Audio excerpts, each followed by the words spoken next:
ನಮಸ್ಕಾರ ಸ್ನೇಹಿತರೆ, welcome back to my YouTube channel. ಬನ್ನಿ ಇವತ್ತಿನ ನಂದಗೋಕುಲ ಸಂಚಿಕೆಯಲ್ಲಿ ಏನೇನಾಗುತ್ತೆ ಅಂತ ನೋಡ್ಕೊಂಬರೋಣ. ಅದಕ್ಕೂ ಮುಂಚೆ ಯಾರು ನನ್ನ ಚಾನಲ್ನ ಸಬ್ಸ್ಕ್ರೈಬ್ ಮಾಡಿ ನೋಡ್ತಾ ಇದ್ರೆ ಪ್ಲೀಸ್ ಸಬ್ಸ್ಕ್ರೈಬ್ ಮಾಡಿ. ಪ್ರಿಯಾ ಅವ್ರ ಅಪ್ಪ ಅಮ್ಮ ಬೀಗರ ಮನೆಗೆ ಹೋಗಿ ಮನೆಗೆ ವಾಪಸ್ ಬರ್ತಾರೆ. ಬಂದಮೇಲೆ ಅವ್ರ ಅಪ್ಪ ಹೇಳ್ತಾನೆ, ಬೀಗರ ಮನೆ ಪುಟ್ಟದಾಗಿ ಒಂಥರ ಚೆನ್ನಾಗಿದೆ ಅಲ್ವಾ ಅಂತ ಮಾತಾಡ್ತಾನೆ. ಏನು ಚೆನ್ನಾಗಿದೆ ಬಿಡ್ರಿ, ನಮ್ಮ ಅಳಿಯಂದಿಗೆ ಮಗಳಿಗೆ ಒಂದು ರೂಮೇ ಇಲ್ಲ ಅಲ್ಲಿ ಅಂತ ಹೇಳ್ತಾರೆ. ಹೌದು, ಅಷ್ಟೊಂದು ರೂಮ್ ಇದೆಯಲ್ಲ? ಇಲ್ಲ, ಅವ್ರದ್ದೆಲ್ಲ ಅವ್ರವ್ರ ರೂಮ್ ಇದೆ.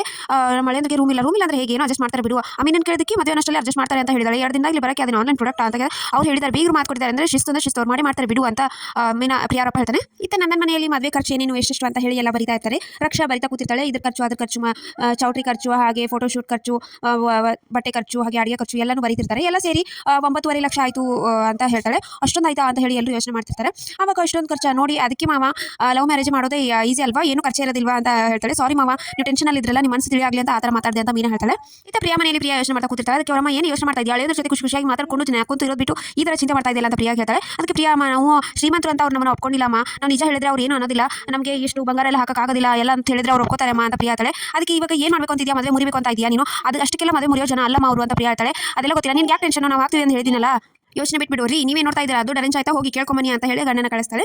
ಆಮೇಲೆ ಆಯ್ತಾ ನನ್ನ ಮನೆಯಲ್ಲಿ ಅಷ್ಟೊಂದು ಖರ್ಚಾಗಿದೆಯಲ್ಲ ಅಂತ ಎಲ್ಲರೂ ಯೋಚನೆ ಮಾಡ್ತಿರ್ತಾರೆ. ಅವಾಗ ಮೀನಾ ಸಡನ್ ಆಗಿ ಹೋಗಿ, ಮಾವ ಇದು ನನ್ನ ಡೆಬಿಟ್ ಕಾರ್ಡು, ನಾನು ಸೇವಿಂಗ್ ಸ್ವಲ್ಪ ಮಾಡಿದ್ದೀನಿ, ಯೂಸ್ ಆಗುತ್ತೆ ತಗೊಳ್ಳಿ ಅಂತ ಹೇಳ್ತಾರೆ. ಅದೇ ರೀತಿ ಮಾಧವ ಕೂಡ, ನಂದು ಇದುವರೆಗೂ ಒಂದು ಪೈಸಾ ಇಸ್ಕೊಂಡಿಲ್ಲ, ತಗೊಳ್ಳಿಯಪ್ಪ ಅಂತ ಮಾಧವ ಕೊಡ್ತಾರೆ. ಹಾಗೆ ಕೇಶವನು ತರ್ತಾನೆ, ಹಾಗೆ ರಕ್ಷಾನು ತನ್ನ ಪಾಕೆಟ್ ಮನಿ ಅಂತ ತರ್ತಾಳೆ. ಗಿರಿಜಾ ಕೂಡ ಅಕ್ಕಿ ಡಬ್ಬಿಲಿ ಎತ್ತಿಟ್ಟಿದ್ದೀನಿ ರೀ ಖರ್ಚು ಕೊಟ್ಟಿದ್ದು ಅದು ಅಂತ ಕೊಡಕ್ಕೆ ಬರ್ತಾಳೆ. ಹಾಗೆ ವಲ್ಲಭ ಕೂಡ ತಂದು ಕೇಶವನ ಕೈ ಕೊಡ್ತಾನೆ. ನೋಡಿಪ್ಪ ನೀವು ತೊಗೊಳ್ಳಲ್ಲ ಅಂತ ಗೊತ್ತು, ವಲ್ಲಭನು ಕೂಡ ಕೊಡ್ತಾ ಇದ್ದಾನೆ ಅಂತ ಹೇಳಿ ಕೇಶವ ಹೇಳ್ತಾನೆ. ಅದಕ್ಕೆ ಮನೆಯವರೆಲ್ಲರೂ ಕೊಡ್ತಿದ್ದಕ್ಕೆ ನಂದ ಹೇಳ್ತಾನೆ, ಏನು ನೀವೆಲ್ಲ ನಿಮ್ಮ ದುಡ್ಡು ಇದನ್ನು ತಗೊಂಡು ನಾನು ಮಾಡೋಕ್ಕಾಗುತ್ತಾ ಮಾಧವ, ಇದು ನಿಮ್ಮ ಮದುವೆ, ನಿನ್ನ ಕಡೆಯಿಂದ ಖರ್ಚು ಮಾಡೋಕ್ಕಾಗುತ್ತಾ, ಅದು ಮೀನಾ ನಿನಗೂ ಮುಂದೆ ಬೇಕಾಗುತ್ತೆ, ಇದು ಇಟ್ಕೊಳ್ಳಿ, ಈ ಥರ ಎಲ್ಲ ನಾನು ಕೊಡಕ್ಕೆ ಬರಬೇಡಿ, ಏನು ನಿಮ್ಮೆಲ್ಲರ ದುಡ್ಡದಿಂದ ಇದನ್ನ ಮಾಡ್ತೀನಿ ಅಂತ ಅನ್ಕೊಂಡಿದ್ದೀರಾ, ನನಗೂ ಮ್ಯಾನೇಜ್ ಮಾಡೋಕ್ಕಾಗುತ್ತೆ, ನಾನು ಎಲ್ಲ ಮದುವೆ ಖರ್ಚು ನೋಡ್ಕೋತೀನಿ, ನೀವೇನು ಟೆನ್ಷನ್ ಮಾಡ್ಕೋಬೇಡಿ, ನಮ್ಮ ಮಾಧವನ ಮದುವೆ ಎಲ್ಲರೂ ಚೆನ್ನಾಗೇ ಆಗುತ್ತೆ ಅಂತ ನಂದನ್ ಹೇಳ್ತಾನೆ.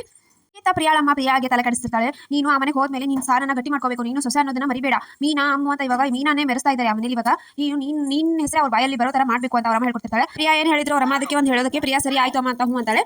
ಆಮೇಲೆ ಈತ ನಂದನ್ ರೂಮಲ್ಲಿ ಕೂತಿರ್ತಾಳೆ. ಗಿರಿಜಾ ಬಂದು ಕೇಳ್ತಾಳೆ, ಏನ್ರಿ ಮಕ್ಕಳೆಲ್ಲ ನಿಮಗೆ ದುಡ್ಡು ಕೊಡಕ್ಕೆ ಬಂದ್ರೆ ನೀವು ತಗೊಳ್ಳಿಲ್ಲ, ಇವಾಗ ಮದುವೆ ಖರ್ಚು ಯಾವ ಥರ ಇದನ್ನ ಮಾಡ್ತೀರಾ ಅಂತ ಹೇಳ್ತಾಳೆ.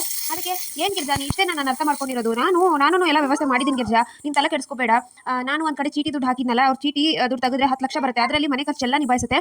ಹೌದಾ ರೀ, ಯಾವಾಗ ಬರುತ್ತೆ ಅಂತ ಗಿರ್ಜಾ ಹೇಳ್ತಾಳೆ. ನಾಳೆಲ್ಲ ನಾಡಿದ್ದು ರಿಸೆಪ್ಷನ್ ದಿನ ಬರುತ್ತೆ, ಅವತ್ತು 10 ಲಕ್ಷ ತಗೊಂಡ್ರೆ ಸಾಯ್ತು ಚೀಟಿಯಿಂದ, ನಾವು ಆಮೇಲೆ ಕಂತವಾಗಿ ತುಂಬ್ಕೋಬಹುದು ಅಂತ ನಾನು ಹೇಳ್ತಾನೆ. ಅವತ್ತಾ ಅಂತ ರಿಸೆಪ್ಷನ್ ಇರುತ್ತೆ, ಹೇಗೆ ಹೋಗ್ತೀರಾ ಅಂತ ಗಿರ್ಜಾ ಹೇಳ್ತಾಳೆ. ಆ ಕೇಶವನ ಕಳಿಸ್ತೀನಿ, ಅವತ್ತೆಲ್ಲ ವ್ಯವಸ್ಥೆ ಆಗುತ್ತೆ, ನೀವು ಟೆನ್ಷನ್ ತಗೋಬೇಡ, ನೋಡು ಮಾಧವನ ಮದುವೆ ಯಾವ ಥರ ಆಗುತ್ತೆ ಅಂದ್ರೆ ಎಲ್ಲರೂ ಬರ್ತಾ ಇರ್ತಾರೆ, ನಾನು ಎಲ್ಲರೂ ಬರ್ಮಾಡ್ಕೋತಾ ಇರ್ತೀನಿ, ಮದುಮಗಳು ಚೆನ್ನಾಗಿ ಅಂತ ಇದ್ರಂತೆ, ಎಲ್ಲರೂ ಹಾಡಿ ಹೊರಸಬೇಕು, ಆ ಥರ ಆಗುತ್ತೆ ಮದುವೆ ಅಂತ ಹೇಳಿ ನಂದನ್ ಖುಷಿ ಪಡ್ತಿರ್ತಾನೆ. ಸೊ ಇಷ್ಟಿತ್ತು ಇವತ್ತಿನ ಸಂಚಿಕೆ. ಸೊ ವಿಡಿಯೋ ಇಷ್ಟ ಆಯ್ತು ಅಂದ್ರೆ ಲೈಕ್ ಮಾಡೋದನ್ನ ಮರಿಬೇಡಿ. ಸಿ ನೆಕ್ಸ್ಟ್ ವ್ಲಾಗ್, ಬಾಯ್.